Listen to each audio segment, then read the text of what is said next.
Good morning students. आज हम करते हैं चैप्टर 3 मनी एंड क्रेडिट। ये टर्म 2 का है, इकोनॉमिक्स का 10th क्लास का।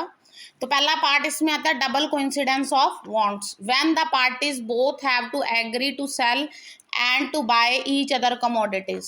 Here the goods are directly exchanged without the use of money. जैसे कोई चीज़ है, हम किसी सामने वाले को बेचते हैं बिना पैसे के, ठीक है, और वो खरीदने के लिए भी तैयार हो जाए या उसके बदले में हमें कोई और चीज़ दे, तो ये होता है डबल कोइंसिडेंस ऑफ वांट्स। जैसे हम वीट दे के कोई यूटेंसिल्स या बर्तन खरीद सकते हैं, तो this is double coincidence of wants. Second आता है medium of exchange, where the money is used as intermediate between buying and selling the things. It eliminates the double coincidence of wants. जहाँ पे हम पैसे को यूज़ करते हैं किसी चीज़ को खरीदने और बेचने के लिए, इसमें हमारे पास डबल कोइंसिडेंस यानी डायरेक्टली चीज़ें एक्सचेंज नहीं करते, पैसा दे के कोई चीज़ खरीदते हैं या बेचते हैं। इसके बाद नेक्स्ट आता है मॉडर्न फॉर्म्स ऑफ मनी। आज के टाइम में 3 फॉर्म्स है मनी की: currency, deposit with banks and cheque payment. पहले आते हैं करेंसी। देखो, या तो सिक्के आते हैं या पेपर के नोट आते हैं। हमारे इंडिया में जो रिजर्व बैंक ऑफ इंडिया है वो करेंसी इशू करता है। फाइनेंस डिपार्टमेंट जो है वो 1 रुपी और उससे कम के सिक्के या नोट छापता है, और जो आरबीआई है, रिजर्व बैंक ऑफ इंडिया, ये 1 रुपये से ज़्यादा के जो नोट है या सिक्के है वो छापता है, ठीक है। एज पर इंडियन लॉ, हमारे कानून के अकॉर्डिंग, नो अदर इंडिविजुअल और organization is allowed to issue the currency. सिर्फ आरबीआई के द्वारा छापी गई करेंसी को ही हम वैलिड मानते हैं, बाकी हम किसी को भी वैलिड नहीं मानते। The law legalize the use of rupee as a medium of payment that can't be refused in setting transaction in India। जो कि सिर्फ आरबीआई के द्वारा छापी गई करेंसी को लीगल कानूनी मानता है, और इसी के द्वारा हम कहीं पे भी ट्रांजैक्शंस कर सकते हैं, इंडिया में भी और इंडिया के बाहर में भी। इसके बाद आता है डिपॉजिट विद बैंक्स, यानी बैंक में जमा पैसा। The people who receive their salaries at the end of month, they deposit their salaries or extra cash at the beginning of the month by opening a account in their name। जो लोगों को salary या कुछ भी money मिलती है, तो वो लोग सैलरी जैसे स्टार्टिंग एंड में मिल गई या कुछ कैश मिल गया, जैसे हमारे पास मान लो 5000 का कैश पड़ा, तो हम घर में रखने की बजाय कहाँ पे डिपॉजिट करवाएंगे? बैंक में। बैंक में डिपॉजिट करवाने का क्या है, एक तो मनी सेफ रहती है और एक डिपॉजिट करवाने पे आपको उस पर इंटरेस्ट मिलता है, ठीक है। Bank accept the deposit and open a bank account at their name and pay an interest on deposit. जो बैंक है वो जितना पैसा आप जमा कराओगे उसको एक्सेप्ट कर लेगा, और कैसे एक्सेप्ट करेगा, कैसे रखेगा? जैसे मैंने जमा कराना है तो मैं अपने नाम पे एक बैंक का अकाउंट खुलवाऊंगी, ठीक है, और उसके ऊपर मेरे को इंटरेस्ट मिलेगा। इन दिस वे, इस तरीके से people can save money and get interest on it. लोग पैसा बचा भी सकते हैं और उनको उनके ऊपर इंटरेस्ट या ब्याज भी मिलता है। People also have provision to withdraw the money when they require these deposits are called demand deposit. अब देखो, डिमांड डिपॉजिट की डेफिनेशन छोटी आई तो ये लिखेंगे, अगर बड़ी आई तो सारा लिखेंगे, ठीक है। डिमांड डिपॉजिट क्या होता है कि जितना पैसा डिपॉजिट है आपने जमा कराया, आप उसमें जितना चाहो निकलवा सकते हो। जैसे मैंने 1 लाख डिपॉजिट कराया, तो मैं 1 लाख में चाहूँ मुझे आज 10,000 की ज़रूरत है तो मैं निकलवा सकती हूँ। Demand deposit offer interesting facilities of lending money, ठीक है। इससे हमें मनी लेने की भी फैसिलिटी मिलती है। Payments can be made by cheques instead of cash. हम कैश के द्वारा यानी सीधे पैसे देने की बजाय चेक के द्वारा भी पेमेंट दे सकते हैं। अब हम क्या कर रहे हैं? चेक पेमेंट वाला पार्ट कर रहे हैं। For payment through cheque the payer who has an account with the bank. कैसे चेक पेमेंट होती है? कि चेक बुक मिलती है, उस चेक बुक पे आपका नेम और क्या कहते हैं अकाउंट नंबर, चेक का नंबर लिखा होता है, ठीक है।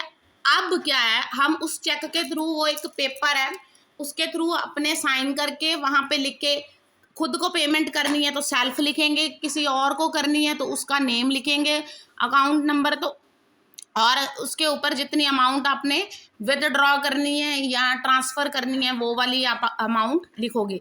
लेकिन इसमें कंडीशन है कि उतनी अमाउंट आपके अकाउंट में होनी चाहिए। मान लो मेरे अकाउंट में 1 लाख है, मैंने 10,000 देना, तो 10,000 मिनिमम मेरे अकाउंट में होना चाहिए। A cheque is a paper instructing the bank to pay a specific amount from the person account to the person whose name the cheque has been made. उस बंदे के अकाउंट से पैसे निकलते हैं जिसके नाम पे चेक होता है, चेकबुक है, और जिसका नाम लिखा होता है, किसको पे करना है उसके नाम पे ये मनी डिपॉजिट हो जाती है। अब ये देखो यहाँ पे एक चेक की एग्जांपल है, ये देखो ऐसे चेक पेमेंट है, ये है स्टेट बैंक ऑफ इंडिया का चेक पे सेल्फ, या अगर आप अपने पास निकालने हैं या जिसको देने हैं उसका नेम, ₹20,000 इंग्लिश में लिखेंगे, यहाँ पे मैथमेटिकल, ये चेक का नंबर है, ठीक है, और यहाँ पे साइन होंगे, ये चेक, ये सॉरी अकाउंट नंबर है और ये चेक का नंबर है, ये सब अलग होते हैं, चेक नंबर सबके अलग होते हैं। इस तरह हम पेमेंट कर सकते हैं। इसके बाद देखो फिर आता है loan deposit, loan activities of bank. देखो ये बैंक है, बैंक में 2 तरह के लोग आते हैं, एक तो जिन्होंने पैसा जमा कराना है और एक जिन्होंने निकलवाना है। जमा करवाने वाले को हम बोलते हैं डिपॉजिटर और निकलवाने वाले को बोलते हैं हम बोरोवर, ठीक है। अब देखो या विदड्रॉर, अब 2 चीज़ें हैं, एक तो डिपॉजिटर कौन होते हैं, जो पैसा डिपॉजिट कराएं और अपने डिपॉजिटेड पैसे में से निकलवा भी लें, ठीक है। And people make withdraws and get interest. जैसे मैं 1 लाख डिपॉजिट कराऊं, पड़ा रहने दूंगी तो उस पर इंटरेस्ट आएगा, उसमें से 10,000 निकलवा लूँ वो विदड्रॉर भी बन जाऊंगी, ठीक है, तो बाकी 90,000 पे इंटरेस्ट आएगा। एक आता है बोरोवर, जो लोग बैंक से लोन लेते हैं, जैसे हम अपने मकान के, ज़मीन के, या कोई बिजनेस है उसके, या कोई हमारे पास ऐसी चीज़ है कार वगैरह या कुछ भी है, उन चीज़ों के जो पेपर्स हैं उनको लोन पे रख के वहाँ से हम पैसे की फॉर्म में लोन ले सकते हैं। इसके ऊपर हमें इंटरेस्ट पे करना पड़ता है, ठीक है। अब देखो क्या है कि मान लो हमने बैंक में डिपॉजिट करवाया 1 लाख, तो उसके ऊपर हमें 5,000 इंटरेस्ट मिल रहा है, ठीक है, तो हमें मिल जाए 5% सॉरी इंटरेस्ट मिल रहा है, तो हमें मिल जाएगा 1,05,000, ठीक है। तो अब यहाँ पे अगर कोई बंदा लोन लेने आता है तो वो क्या करेगा, उसको मान लो 7% इंटरेस्ट पे करना पड़ रहा है, तो वो क्या करेगा, जब एनुअली इंटरेस्ट डिपॉजिट कराएगा साल बाद या 2 साल बाद, तो वो क्या करेगा, लोन जो है वो 1 लाख है वो वापस करना पड़ेगा और साथ में 7% यानी 7,000 रुपीज इंटरेस्ट पे करना पड़ेगा। अब क्या है, ये इनको बैंक वालों ने 5,000 देना है, इनसे 7,000 लेना है, तो 2,000 रुपीज बैंक के पास बच जाएगा। अब देखो bank keep only small proportion of their demand deposit और कैश विद देमसेल्व्स। बैंक वाले बहुत थोड़ी अमाउंट अपने पास रखते हैं, ठीक है। हमारे इंडिया में क्या है, bank these days hold 15% of their deposits as cash. This is kept as provision by the depositors who might become to withdraw money from the bank or any given day. The bank is able to manage with this cash. तो जितना दिन में पैसा आता है बाकी सारा पैसा बैंक जो है वो लोन के तौर पे दे देता है, कुछ लोग निकलवा लेते हैं, सिर्फ 15% कैश जो है अमाउंट है वो अपने पास रखता है। Bank use the major portion of deposit to extend loans. ज़्यादा तौर पे बैंक जो अपने पास पड़ा पैसा वो लोन के फॉर्म में देते हैं। Bank intermediate between depositor and borrower, जमा करवाने वाले और लोन लेने वालों के बीच में इंटरमीडिएट का काम करता है। Bank charge high loan interest on loans. जो बोरोवर्स लोन लेके जाते हैं उनके ऊपर इंटरेस्ट ज़्यादा होता है, ठीक है। The difference between what is charge for borrowers and what is paid for depositors is their main source income. तो ये डिपेंड करता है उनका इनकम का सोर्स हमारे पास, उनके पास क्या है। इसके बाद हम करते हैं 2 डिफरेंट क्रेडिट सिचुएशंस, ठीक है। क्रेडिट यानी पैसे लेना, refers to an agreement in which lender supplies the borrower with money, goods और service in return for the promise of future payment. जैसे हम किसी को 1 लाख रुपीज दे देते हैं और उसको बोल देंगे हम 10% इंटरेस्ट लगाएंगे, ठीक है, तो ये बैंक भी कह सकता है, आप किसी नॉन से भी ले सकते हो, ठीक है, किसी मनी लेंडर वगैरह से भी ले सकते हो, ठीक है। अब वो कहे कि मैं 10% लूंगा, यानी मैं 1,10,000 रुपया लूंगा। इसमें दो एग्जांपल्स हमारी एनसीईआरटी बुक में दी हुई हैं, फेस्टिवल सेशन और स्वप्नाज प्रॉब्लम, ठीक है। देखो क्रेडिट क्या है, plays a vital role and a positive role in this. इस सिचुएशन में पॉजिटिव है, यहाँ पे एक नेगेटिव है। देखो मैं आपको स्टोरी बताती हूँ। इसमें क्या है कि इसमें एक वर्कर है, ठीक, एक सलीम नाम का पर्सन है, उसकी शूज बनाने की दुकान कह सकते हो या फैक्ट्री है। उसके पास एक कॉन्ट्रैक्ट आता है, मान लो उसके पास कॉन्ट्रैक्ट आता है कि तुमने 3000 शूज के मतलब कॉन्ट्रैक्ट को पूरा करना है। अब इतना कॉन्ट्रैक्ट बनाने के लिए उसको मटेरियल 5 चीज़ों की ज़रूरत है।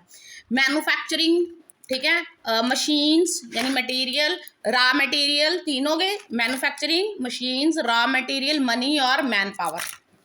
अब उसके पास वर्कर्स को देने के लिए इतना पैसा नहीं है, लेदर नहीं है, तो उसके पास दो ऑप्शंस है। या तो वो जिस पर्सन ने उसको ये जो ऑफर दी हुई है 3000 शूज़ बनाने की, उससे लोन ले, उससे पैसे ले, या जिससे लेदर खरीदे उससे पैसे ले, या वर्कर्स को बोले कि पेमेंट आने पर मैं तुम्हें तुम्हारी जो सैलरी है या इनकम है वो दे सकता हूँ।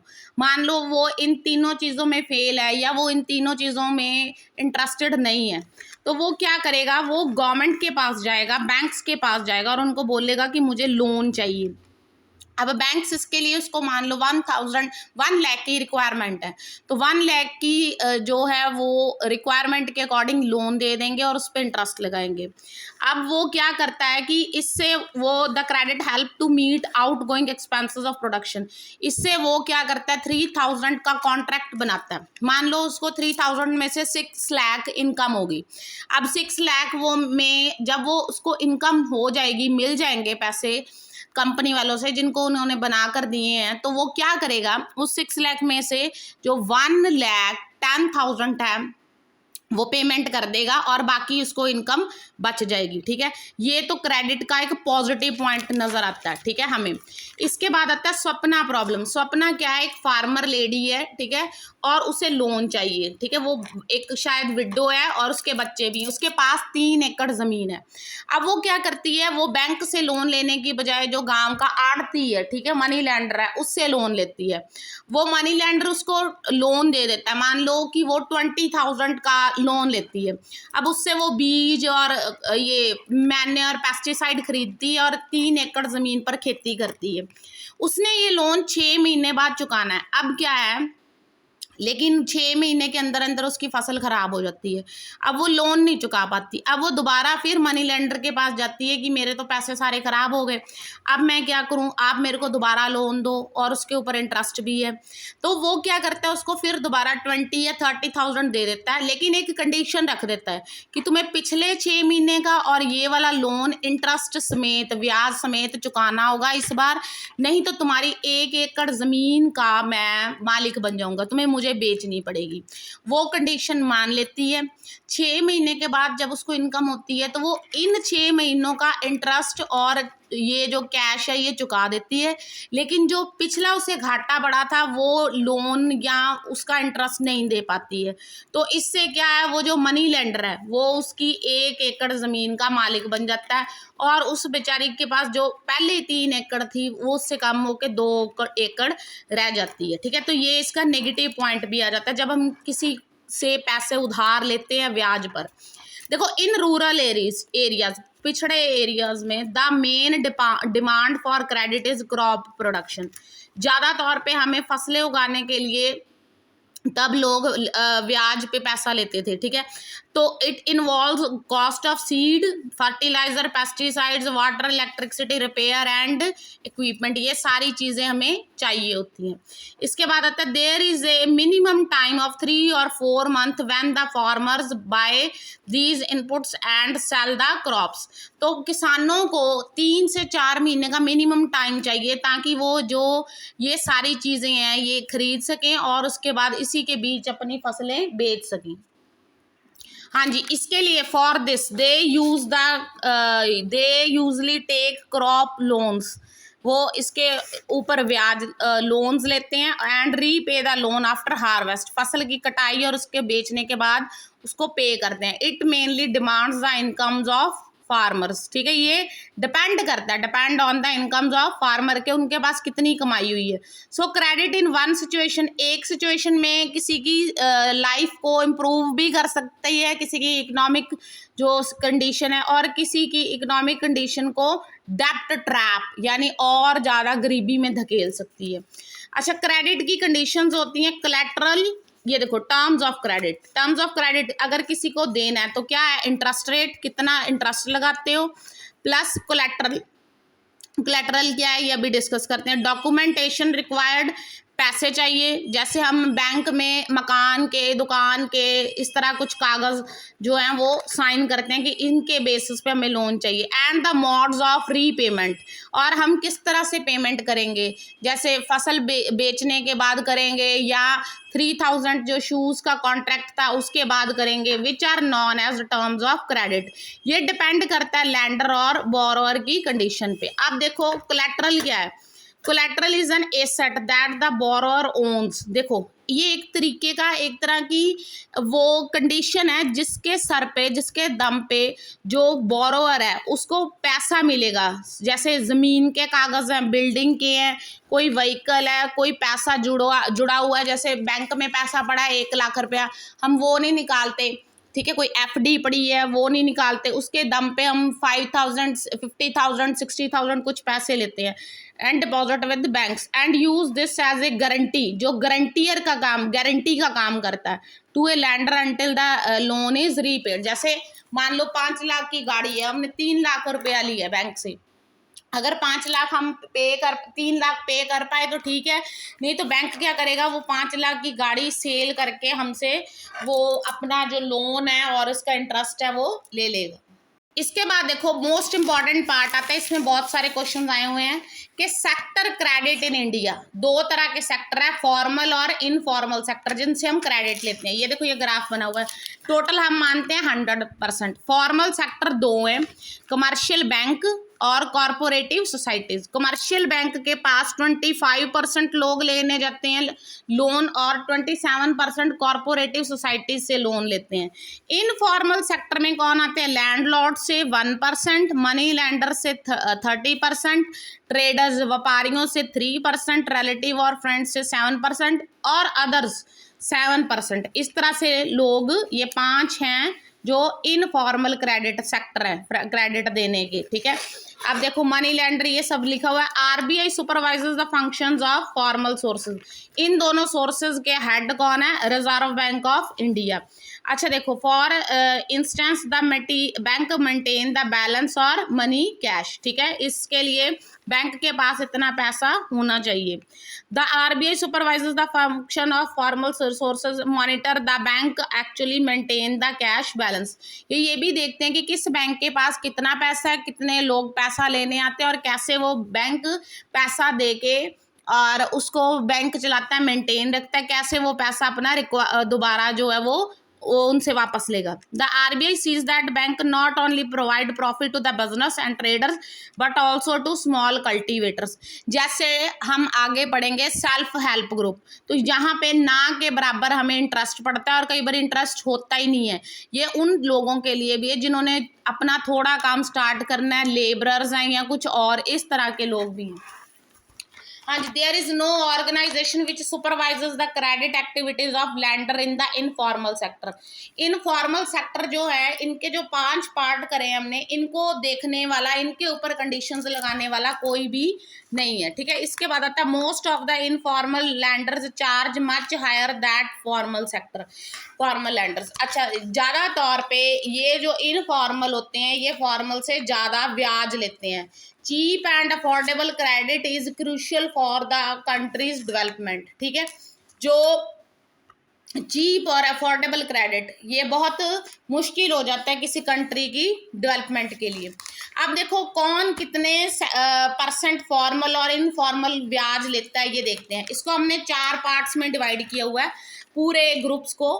एक तो है पुअर हाउस होल्ड, जो बहुत गरीब है, ठीक है। एक है house holds with few assets, जिनके पास कोई थोड़ी बहुत ही चीज है, छोटा मकान है, दुकान है, दुकान किराए पे है, या दुकान है, मकान वो रेंट पे रहते हैं। वेल ऑफ हाउस होल्ड्स, जिनके पास अपना सब कुछ है। रिच हाउस होल्ड्स, जो बहुत रिच है, अमीर लोग हैं, ठीक है, जैसे करोड़पति लोग हैं। तो जो पुअर हाउस होल्ड हैं वो इनफॉर्मल सेक्टर से लेते हैं 85% लोन, फॉर्मल सेक्टर से लेते हैं 15% लोन। याद रखना, जैसे हम रिच की तरफ जाएंगे तो इनफॉर्मल सेक्टर से लोन लेने की परसेंटेज कम होगी, फॉर्मल सेक्टर जैसे बैंक या कॉरपोरेटिव सोसाइटीज है उनसे लोन लेने की परसेंटेज इंक्रीज करेगी। अब देखो ये 85 थे informal house hold with few assets में, इनफॉर्मल रह गए 53, यहाँ पे फॉर्मल था 15, यहाँ पे हो गया 47। अब देखो वेल ऑफ हाउस होल्ड्स में इनफॉर्मल हो गए कम हो गए 28, यहाँ पे 53, और फॉर्मल देखो यहाँ पे 47, तो यहाँ पे 72। अभी देखो ये रिच हाउस होल्ड है, यहाँ पे फॉर्मल सेक्टर बैंक या कॉर्पोरेटिव सोसाइटी से लोन लेने वाले 90%, इनफॉर्मल सेक्टर से लोन लेने वाले 10% लोग हैं। देखो इसके बाद आ जाता है the rich households are availing cheap credit from the formal sectors, ठीक है, ज्यादा तौर पे अमीर लोग फॉर्मल लैंडर से लेते हैं, और जो गरीब लोग हैं वो ज्यादा तौर पे इनफॉर्मल लैंडर से लेते हैं। इनफॉर्मल उनको ज्यादा इंटरेस्ट लगाते हैं, ठीक है। इसका एक कारण ये भी है कि हमारे जो फॉर्मल सेक्टर है, बैंक्स और कॉरपोरेटिव सोसाइटी है, वो आधे से ज्यादा लोगों को, पुअर लोगों को पैसा नहीं दे सकते, ठीक है, और इसलिए भी लोगों को आड़तियों से, रिलेटिव से, फ्रेंड से पैसा लेना पड़ता है, ठीक है।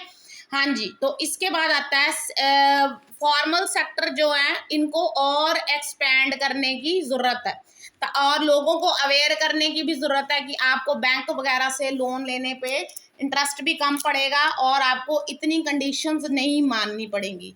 It is important that the formal sector is distributed equally, और रिच और पुअर में इक्वली डिस्ट्रीब्यूटेड हो, ठीक है, so that people can take benefit from the cheaper loans, जो गरीब लोग हैं वो भी इसका फायदा उठा सकें। फिर आता है SHG, self help group for the poor people. मैं आपको पहले बता देती हूँ इसमें क्या है। मान लो किसी ने काम शुरू करना है, एक गांव की 15 से 20, अच्छा, सेल्फ हेल्प ग्रुप की कंडीशन होती है कि 15 से 20 मेंबर होने चाहिए, और ये जो ग्रुप है ये कम से कम 1 से 2 साल तक चला होना चाहिए, ठीक है। और इसके बाद ये क्या 25 से 100 रुपया पर मेंबर इसमें डालता है, जोड़ता है। अब इसमें क्या होता है, मान लो लेडीज है गांव की, वो पढ़ी लिखी नहीं है, जॉब नहीं करती है, लेकिन वो अपना काम खोलना चाहती है। मान लो वो अपना अचार का बिजनेस शुरू करती हैं। अब वो 20 जने हैं, तो वो अपना क्या करते हैं, 100 रुपीज डालते हैं और अचार का बिजनेस शुरू करते हैं। तो ये बन गए 2000, ठीक है। तो 2000 रुपीज का वो क्या करेंगी, अचार का कच्चा सामान खरीदेंगी, अचार डालेंगी और बेचेंगी। मान लो उनको इनकम हो जाती है 5000, या हम मान लेते हैं कि 6000। अगर 6000 हो जाए तो 300 रुपीज हर बंदे के पास आ जाएगा। 100 उसने दिया, 300 मिल गया। तो इससे उनकी घर की जो इकोनॉमिक कंडीशन है वो थोड़ी सी इम्प्रूव हो जाएगी। अच्छा, ऐसा अगर वो 1 साल चलाते हैं तो साल के बाद साल के अंदर अंदर वो अपना ग्रुप रजिस्टर कराते हैं, और अगर साल या 2 साल चल जाता है तो वो अपने ग्रुप के नेम पे क्या है, बैंक से लोन ले सकते हैं कि हमें अब 2000 से बढ़ के 10,000 का बिजनेस करना है। तो अब 10,000 के बिजनेस में हमें 30,000 इनकम होगी, तो हम ये 10,000 जो है बाद में 4 महीने बाद या 6 महीने बाद रिटर्न कर देंगे, ठीक है। तो इसके ऊपर गवर्नमेंट ये सपोर्ट करती है, या तो इंटरेस्ट लगाती नहीं है, बहुत कम इंटरेस्ट लगाती है, ताकि इनका जो बिजनेस है वो चल पड़े। इन केस मान लो अब 10,000 वापस करना है, तो अब 10,000 में क्या है कि वो जो 20 मेंबर्स है वो उनमें 4 या 5 को हेड बनाया जाता है। तो मान लो 20 में से 4 ऐसी फैमिलीज हैं जो पैसा नहीं दे सकी, ठीक है, यानी जो 10,000 रिटर्न नहीं कर सकते, 10,000 में जिनका उनका शेयर बनता है उतना रिटर्न नहीं कर सके। अब क्या है कि ऑर्गेनाइजेशन के जो मेंबर हैं वो उन 4-5 फैमिलीज वालों से पूछेंगे, ये जैसे एक गली मोहल्ले के लोग हैं, किसी सोसाइटी के लोग हैं, इस तरह से लोग जुड़ के करते हैं ताकि उनकी एक दूसरे के साथ अप्रोच हो, ठीक है, आसपास के लोग हैं। तो वो उनसे कारण पूछेंगे कि आप अपना जो पैसा वो क्यों नहीं मतलब दे सके हो, तो वो अपना रीजन बताएंगे।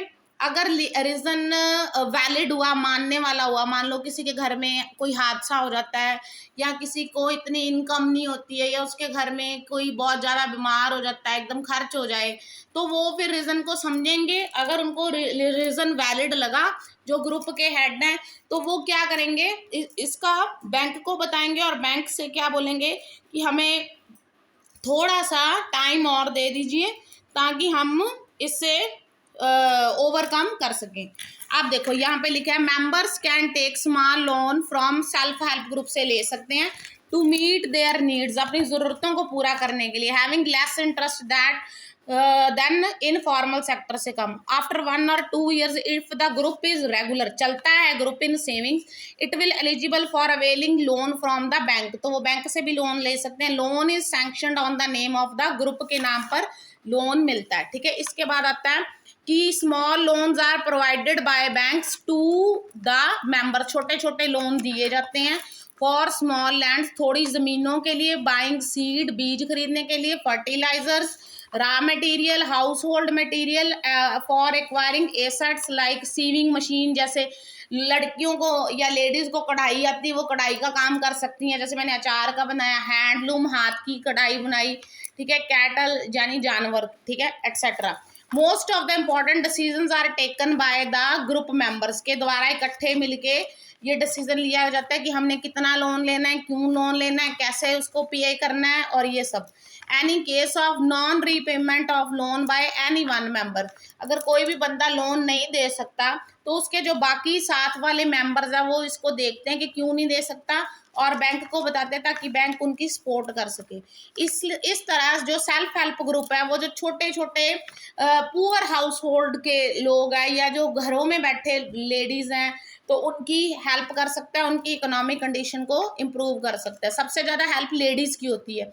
More over SHG not only help women to become financially strong, ठीक है, सिर्फ लेडीज़ की नहीं, बाकी पुअर पीपल सबकी हेल्प कर सकता है, ठीक है।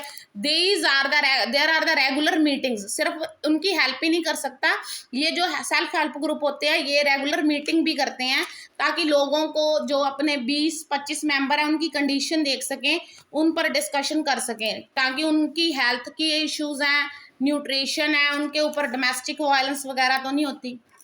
इसके बाद करते हैं ग्रामीण बैंक ऑफ बांग्लादेश। देखो सबसे पहले जो ग्रामीण बैंक था वो बांग्लादेश में खुला था, ये खोला था प्रोफेसर मोहम्मद यूनस ने। ये बहुत बड़ा बैंक है, ठीक है। इसमें क्या है कि गरीब लोगों को जो लोन दिया जाता है जिसका इंटरेस्ट या तो होता ही नहीं है या ना के बराबर होता है।